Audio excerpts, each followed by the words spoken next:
Sorry वर्ष श्राद्ध। आज आहे वर्ष श्राद्ध। हा मृत्यूनंतरच्या सोहळ्यापैकी चौथा सोहळा कसा?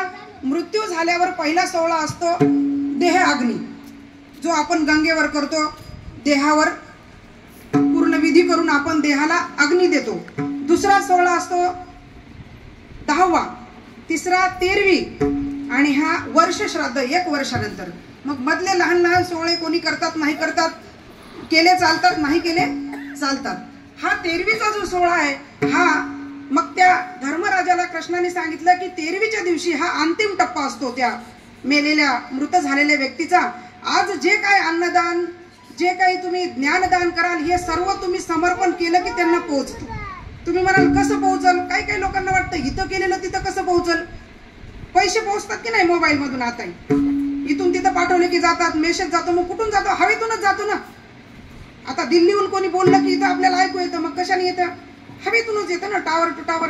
पैसे जातात या मोबाईल मधून गेले की तिथली बँक आपल्याला देते, तो माणूस आपल्याला काढून देतो मोबाईल मधून। तसंच या अंतरात्म्यावरून कसं आत्मरूपानं आपण सर्व एकच आहोत। तुम्ही, मी, पूर्वज, आत्मा जर आपला पाहिला तर सगळ्यांचा एक आहे, तो वेगळा नाही।